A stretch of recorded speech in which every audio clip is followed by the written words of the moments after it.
Hello everyone, this is data handling part 4. We are discussing some question of your NCERT of class 7 for mean and range. आज हम data handling के कुछ questions solve करेंगे related to mean and range. So first we should recall what is the formula of range and what is the formula of mean. So I've told you in my earlier part with detailed explanation of range and mean, but यहाँ पे हम सिर्फ recall कर रहे हैं कि what is the formula. If you want to see my detailed explanation, you can see part 2 and part 3. So what is range? Range is the difference between largest minus smallest. Range का formula क्या होता है? Largest minus smallest. जो भी data set given होगा उसमें से हम largest माइनस स्मॉलेस्ट करेंगे, उससे हमारा क्या निकल जाएगा? रेंज. यहाँ पे मैं आपको साथ ज्यादा वाइडर या डीप डेप्थ में डिस्कस नहीं कर रही हूँ क्योंकि हम ऑलरेडी इससे पहले वाले पार्ट्स में डिस्कस करके आ चुके हैं. And what is mean? The total of number, जितना भी हमारा जो डेटा सेट होता है हम उसको पहले ऐड करते हैं अपॉन डिवाइड करते हैं how many numbers are there. जितने भी डेटा सेट को हमने ऐड किया है वो कितने नंबर्स थे उसके साथ हम उनको डिवाइड करते हैं, जिससे हमारा क्या आ जाता है? Mean. So there are some questions we are discussing. They are related to NCERT exercise 3.1. Those are not for 7th class. These are like the example for them. उनके लिए ये examples के लिए help कर सकता है. So first question is, a cricketer scores the following runs in 8 innings. एक cricketer है, उसने 8 innings ली. 8 innings में उसने क्या कहते हैं उसके scores given. फर्स्ट इनिंग में ही स्कोर्स 58, देन 76, ऐसे ऐसे उसकी इनिंग्स हुई है. Now you have to find the mean and range. आपको इस क्वेश्चन में मीन भी निकालना है एंड रेंज भी निकालना है. सबसे पहले हम रेंज निकाल देते हैं क्योंकि रेंज निकालना थोड़ा इजी हो जाएगा हम लोगों के लिए. तो रेंज का फॉर्मूला क्या होता है? Highest minus lowest. Whatever the highest in the data set, जो भी आपका हाईएस्ट है उसे फाइंड आउट करेंगे और उसके बाद जो लोएस्ट है उसे फाइंड आउट करेंगे. तो अगर हम 8 इनिंग्स में से स्कोर्स में से देखें तो हमारा सबसे हाईएस्ट क्या है? 100 एंड लोएस्ट क्या है आपका? 0. तो 100 माइनस 0 इज व्हाट? 100. तो आपने रेंज क्या है यहाँ पे? 100. Now will find mean. अब you should know the formula of mean. अगर हम स्टेप वाइज करें तो सबसे पहले हम क्या करते हैं, जितना जो भी हमारा डेटा सेट है हम उनको ऐड करते हैं. तो हम क्या करेंगे, जितने भी ये सारे नंबर्स हैं उनको ऐड किया. उनको ऐड करने से पहले मैंने उनको अरेंज करा इन असेंडिंग ऑर्डर ताकि वो मेरे लिए इजी हो जाए.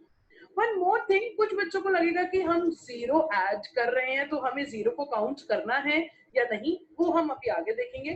पहले तो मैंने सारे नंबर्स को ऐड किया, तो ऐड करके आई विल गेट 400. जब मैंने इन सबको ऐड किया तो what I get? 400. Now we will count the numbers as there are 8 innings, but in 8 innings there is 0 also. तो क्या हम उस 0 को काउंट करेंगे? Yes, we will count. So there are total number is 8. अब कुछ बच्चों को लग रहा होगा कि 0 को क्यों काउंट कर रहे हैं. तो अगर मैं एक एग्जांपल, जो हमने अगर पार्ट अपने थर्ड में लिया था मीन से रिलेटेड, कि हम अपनी क्लास के बच्चों का मीन निकाल रहे हैं, एवरेज स्कोर निकाल रहे हैं, तो कुछ बच्चे होते हैं बाय चांस कि उनका कभी कभी 0 नंबर भी आ जाते हैं. तो ये थोड़ी कि हम उन्हें अपनी क्लास से बाहर निकाल देंगे, हम उन्हें एवरेज में काउंट नहीं करेंगे. We have to count each and everyone. ये तो बाय लक है कि उन्होंने 0 स्कोर किया, बट दैट इनिंग आल्सो भी काउंटेड ना, कि चाहे वो उन्होंने इनिंग्स तो दी ना, टोटल इनिंग्स तो उनकी 8 थी. अब whatever they scored it's up to them. अब चाहे वो 0 स्कोर करें या अच्छा स्कोर करें, it's up to them. But अगर हम मीन निकाल रहे हैं तो हमें उनके सारे जितने भी अगर हम टोटल ही देखेंगे, ठीक है. तो यहाँ पे जो टोटल नंबर हुआ क्या हुआ? 8. Now what will do? Will apply the formula. And what is the formula of mean? Is sum of numbers divided by total number. sum जो हमने sum किया, sum क्या था हमारा? 400. total number कितने थे? कितने total data set था? 8. तो 400 divided by 8 is what? 50. तो आंसर क्या आया? 50. तो इस क्वेश्चन में हमें मीन भी निकालना था और रेंज भी, और हमने दोनों पार्ट डिस्कस किए. This is a very one good question of your NCERT also. It is a very good question. That is, there is a player A, B, C. 3 player है, उन तीनों प्लेयर ने games खेले. Game 1, game 2, game 3, game 4. You have to, आपको scores दिए हुए हैं, game ए player ने जब गेम 1 खेला तो उसके 14 है, इसी तरीके से ऐसे ए प्लेयर के दिए हुए हैं, बी प्लेयर का दिया हुआ है, सी प्लेयर के दिया हुआ है, ठीक है। तो सबसे पहला पार्ट है find the mean to determine as average. Mean निकालना पड़ेगा कि हमें ए ने किस हिसाब से खेला, उसकी परफॉर्मेंस बतानी पड़ेगी, ठीक है। बी पार्ट में है to find the mean number of points per game for C. Would, इसमें जो मेन है उसको ध्यान देखिए, would you divide the total points by 3 और 4। पहले तो हम सी पे देखेंगे कि सी ने कितने गेम्स खेले। इसमें आपको ये बताना है कि जब हम टोटल डिवाइडेड बाय करते हैं, नीचे हम टोटल नंबर के साथ काउंट करते हैं कि कितने हमने डेटा सेट कलेक्ट किया, तो उसमें हम सी में 3 से डिवाइड करेंगे या 4 से डिवाइड करेंगे। ये हम आगे वाले जब हम सॉल्यूशन करेंगे तो I will tell you all. Now third is B played all the game, तो उसका बी का भी हमें मीन निकालना है, ठीक है, क्योंकि बी ने सारे गेम खेले हैं। Who is the best performer? This is the same example I have discussed with you कि सपोज जब मैंने आपको बताया था एक बहुत मुझे 7th क्लास के बच्चों का रिजल्ट बताना है, तो उस केस में मैंने कहा था कि अगर मैं ऐसे टेबल टैबुलर फॉर्म में देखूंगी तो it would be difficult to find कि किसमें कौन सा सेक्शन अच्छा परफॉर्म कर रहा है। सेम वे यहाँ पे आपको टेबल दी हुई है, प्लेयर्स दिए हुए हैं, उनके स्कोर दिए हुए हैं। अब आपको बेस्ट परफॉर्मर निकालना है। अब बेस्ट परफॉर्मर अगर मुझे फाइंड आउट करना हो तो थोड़ा बहुत टेबल से फाइंड आउट करना इट्स डिफिकल्ट। अभी तो ऑल्दो यहाँ पे कम गेम है तो एक बारी को हम फाइंड आउट कर सकते हैं, but if they played so many games और उनके स्कोर्स होते तो हमें परफॉर्मेंस बेस्ट परफॉर्मर निकालना मुश्किल होता। तो उस केस में अगर हमें फाइंड करना who is the best performer, या जो हमने एग्जांपल डिस्कस किया था पार्ट नंबर 3 में कि मुझे इस एक क्लास सारे क्लास में से बताना था कि which class is performing best, तो मैं हर क्लास के बच्चों के मार्क्स थोड़ी दूंगी टैबुलर फॉर्म में। What I will do, I will find the mean of every, मतलब एवरी क्लास। तो इसमें हम क्या करेंगे, प्लेयर ए का भी मीन निकालेंगे, प्लेयर बी का भी मीन निकालेंगे, प्लेयर सी का भी मीन निकालेंगे। जिसका सबसे ज्यादा मीन आया वो हमारा बेस्ट परफॉर्मर होगा। तो पहला पार्ट डिस्कस करते हैं। पहले पार्ट में यही बोला है कि ए का आपको मीन निकालना है। तो मैंने क्या किया, ए का मीन निकालने के लिए क्या करा, सबसे पहले तो we should apply the formula. What is the formula of mean? Sum of scores of A. जो भी अभी हम ए की बात कर रहे हैं तो हम इसलिए जितना भी ए ने जितने भी गेम्स के स्कोर, जितने भी उसके स्कोर आए उनका सम लेंगे upon total number of game played, और जितने उसने गेम खेले हैं डिवाइडेड बाय उससे करेंगे। तो ध्यान से देखिए, जो ए प्लेयर है उसके स्कोर्स क्या हैं, 14, 16, 10, 10। ये मैंने same as it is copy कर दिया, और उनको क्या करेंगे, ऐड। अब डिवाइड किससे करेंगे, कितने गेम उसने खेले। अब ए प्लेयर ने चारों ही गेम खेले हैं तो विल डिवाइडेड इट बाय 4। तो जब मैंने अब इनको टोटल करके what I will get 50 divided by 4। उसके बाद मैंने 50 डिवाइडेड बाय 4 किया, उसको मैंने नॉर्मल फ्रैक्शन में लेके आई तो व्हाट आई गेट 25 बाय 2। उसको मैंने रिड्यूस किया, अगर हम फ्रैक्शन में रिड्यूस करते हैं तो मैंने उसको रिड्यूस किया 2 से ही, 2 से डिवाइड कट किया तो 2 की टेबल में 50 कहाँ आता है 25 एंड 4 कहाँ आता है 2 सा। तो जब हमने डिवाइड किया तो हमारा आंसर क्या आया 12.5। अब कुछ बच्चों को प्रॉब्लम होती है कि आपको डिवाइड कैसे करना है, इसको डेसिमल में कैसे करना है, तो मैंने यहाँ पे साइड में शो भी किया हुआ है कि आप कैसे डिवाइड कर सकते हैं। तो 25 को जब मैंने 2 से डिवाइड किया तो 2 1 जा 2, तो बचा क्या 5, तो मैंने 5 एज इट इज लिख दिया। अब 2 2 सा क्या होता है आपका 4, तो 5 माइनस 4 इज व्हाट 1।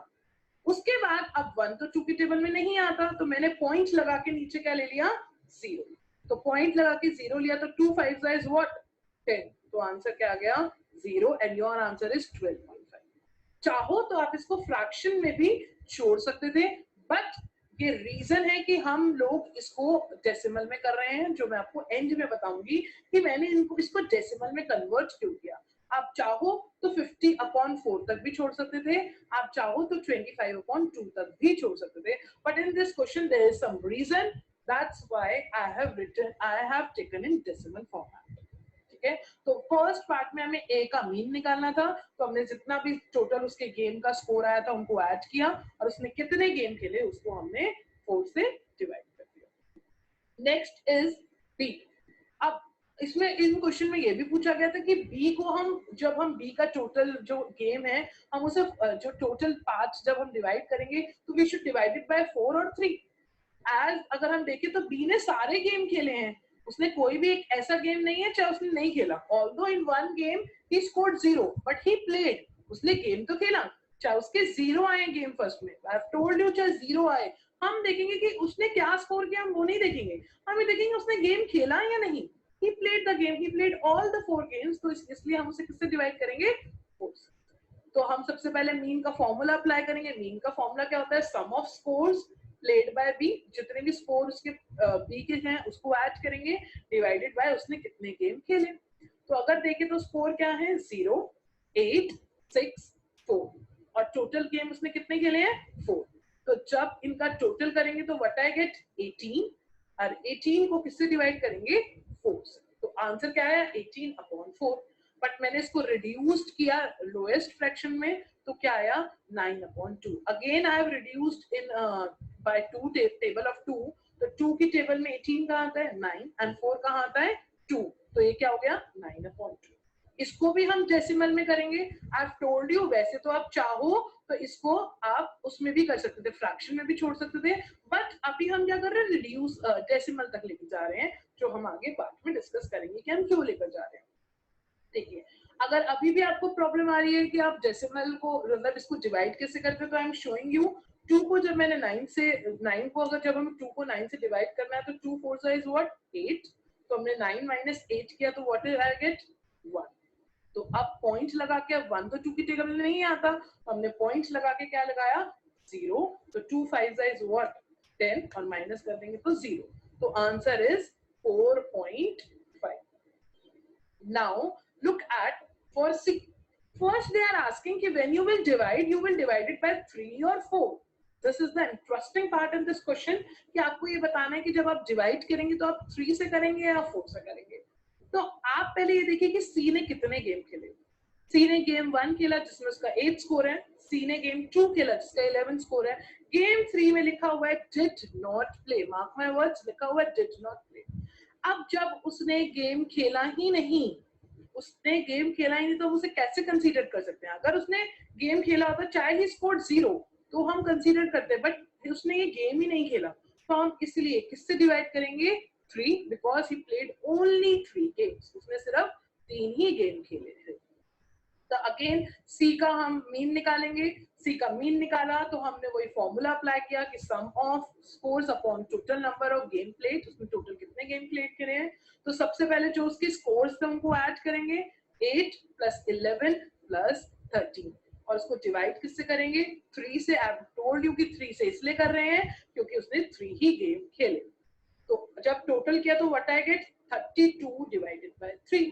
तो जब इसको डेसिमल में करेंगे, जब उसको पॉइंट में लेके आएंगे तो व्हाट आई विल गेट 10.66। अब लास्ट क्वेश्चन था who is the best performer, इनमें से सबसे अच्छा कौन सा है।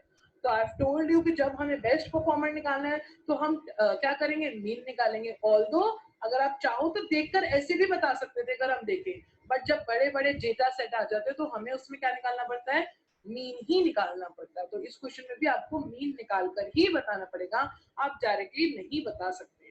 तो प्लेयर ए का हमने जो मीन निकाला था वी गॉट 12.5, प्लेयर बी का निकाला था तो 4.5 एंड प्लेयर सी का निकाला तो 10.66। अब मैंने डेसिमल में इसलिए लिया था क्योंकि अगर मैं फ्रैक्शन में लेती तो हमें वो सबका फ्रैक्शन इक्वल करना पड़ता, एलसीएम लेना पड़ता। That also you can do, but मुझे लगता है वो थोड़ा डिफिकल्ट हो जाता है, इसीलिए मैंने सबको पॉइंट में कन्वर्ट किया। तो इसीलिए अब मुझे कंपेयर करना इजी हो जाएगा कि किसने अच्छा परफॉर्म किया। तो अगर सबसे हाईएस्ट देखें तो ए का है, तो देयरफॉर और comparing A is the best performer. तो ए हमारा क्या है सबसे बेस्ट परफॉर्मर। ये भी आ सकता था who is the least perform, सबसे बेकार किसने परफॉर्म किया है, तो we will say player B क्योंकि उसके सबसे कम स्कोर। There is one last question I want to discuss it with you. एक रेनफॉल, आपको रेनफॉल दी हुई है 7 डेज का, कि रेनफॉल हुई 7 days like Monday to Sunday आपकी रेनफॉल हुई, और जितनी भी रेनफॉल हुई है उन्होंने यहाँ पे रिकॉर्ड कर दी कि इन दिनों में ये रेनफॉल, लाइक मंडे को 0.0 हुई, ट्यूसडे को 12.2, इस तरीके से उन्होंने रिकॉर्ड कर दिया। तो फर्स्ट पार्ट क्या है कि आपको क्या निकालना है, रेंज. जो अबव डेटा है उसका क्या निकालना है, रेंज. तो you should know the formula of range and we have discussed it many times. What is the formula of range? Range is equals to highest minus lowest. Highest minus lowest. तो आप अगर ध्यान से देखें, यहाँ पे अगर मैं हाईएस्ट देखूं तो सबसे ज्यादा जो रेनफॉल हुई थी वो फ्राइडे को हुई थी, दैट इज 20.5. तो highest is 20.5 and lowest Monday और थर्सडे को सबसे कम हुए, दैट इज 0.0. तो लोएस्ट क्या होगा, 0.0. तो 20.5 में आप जब 0.0 करोगे तो व्हाट यू गेट, 20.5. या आपको इस क्वेश्चन में एक ध्यान ये रखना है कि अगर क्वेश्चन में यूनिट है तो you also have to write the unit. तो एम इज मिलीमीटर, तो हम एम कुछ भी रेनफॉल का है तो यहाँ पे हम क्या लिखेंगे, 20.5 mm. Now next part is find the mean and on how many days was the rainfall less than the mean rainfall. यहाँ दो पार्ट है, पहले तो आपको मीन निकालना है, उसके बाद आपका एक और पार्ट है जो हम बाद में डिस्कस करेंगे. हमारे भी दो पार्ट थे तो हमने दो पार्ट में ही इसको डिवाइड कर दिया. तो सबसे पहले तो मैं इन सारे रेनफॉल का मीन निकालूंगी. तो मीन रेनफॉल निकालने के लिए you should know the formula. What is the formula of mean, sum of all the data. तो यहाँ पे रेनफॉल है तो हम उसके जितने भी रेनफॉल हमने रिकॉर्डेड किए वीक का उसका सम करेंगे upon total number of days, जितने हमारे डेज यहाँ पे कंसीडर्ड हुए हैं. तो अगर सम देखे तो सम कैसे करेंगे, 0.0 प्लस 12.2 प्लस 2.1, इस लाइक जितने भी टोटल सम है उनका सम करेंगे डिवाइडेड बाय 7. बाय 7 क्योंकि यहाँ पे 7 डेज है तो we will divide it by 7. तो जब हमने ऐड किया तो व्हाट आई गेट 41.3 और उसे डिवाइड किससे करेंगे, 7 से. Here I am again showing you how you can divide, क्योंकि कुछ बच्चों को पॉइंट वाले को डिवाइड करने में पर्टिकुलरली प्रॉब्लम आएगी. तो मैंने आज शो किया हुआ है लाइक 7 5 इज व्हाट 35. 41 से हम कम ही लेंगे, 41 से अगर 7 6 लेते तो 42 हो जाता. तो इस केस में हमें कम लेना पड़ेगा. तो 7 5 इज व्हाट 35. बचा क्या 6, ऊपर से हमने क्या कॉपी किया 3, 63. अब 7 की टेबल में 63 पॉइंट का एज इट इज कॉपी कर देंगे. अब 63 7 की टेबल में आपका 63 कहाँ आता है, 9 जा. तो 7 9 इज व्हाट 63. तो व्हाट यू विल गेट 0. तो आपका जो मीन रेनफॉल आया दैट इज 5.99. अब था how many days was the rainfall less than the mean rainfall. जितने भी हमने रेनफॉल रिकॉर्डेड किए हैं उनमें से कितने दिन ऐसे थे जो मीन रेनफॉल से कम है. अब हमारा मीन रेनफॉल क्या है 5.9. तो अब हम देखेंगे कि जितने भी और हमारे जो मंडे टू संडे तक दिन थे उनमें इससे कितना कम है, 5.9 से कितना कम है. कौन कौन से डेज है जिनमें 5.9 से कम है, क्योंकि लिखा है हाउ मेनी डेज, कितने डेज थे जहां पे rainfall less than the mean rainfall, कि मीन रेनफॉल से कम हुए हैं. और first have to find the mean rainfall, वो हम निकाल चुके हैं 5.9. तो अब मंडे को देखिए 0.0 जो कि हमारा 5.9 से कम है तो उसे लेंगे. ट्यूसडे 12.2 वो 5.9 से ज्यादा है तो इसलिए हम उसे कंसीडर नहीं कर रहे हैं क्योंकि हमें यहाँ लेस पूछा है. Then we are going to move towards Wednesday. Yes, Wednesday को भी हम कंसीडर करेंगे. क्यों कंसीडर करेंगे, क्योंकि मीन रेनफॉल से कम है, दैट इज 2.1 और मीन रेनफॉल आपका क्या है 5.9. नाउ फ्राइडे का क्या है 20.5. 20.5 उससे बड़ा है तो उसको हम कंसीडर नहीं करेंगे. Now on Saturday and Sunday they are less than mean rainfall, क्योंकि सैटरडे को आपका 5.5 है जो कि हमारा 5.9 से कम है एंड संडे को 1.0 है वो भी हमारा संडे से मतलब कि जो हमारा मीन है 5.9 उससे कम है. तो there are 5 days. I have told you the days also. Although आपको यहाँ पे सिर्फ days बताने थे, but हमने यहाँ पे नाम बता दिए कि कौन कौन से days थे. तो there are 5 days which are less than the mean rainfall. This is the one important question. हो सकता है more आ जाए, तो more में आप क्या लेंगे Friday and Tuesday. तो आज हमने एनसीईआरटी के कुछ क्वेश्चंस कवर करे हैं. तो सबके लिए किसी के लिए एग्जांपल्स भी हो सकते हैं कि those who want to know कि what how can we practice some question for mean and range. So these are the question. In the next part I will discuss about mode. So thank you, keep watching it, like it, share. Thank you so much.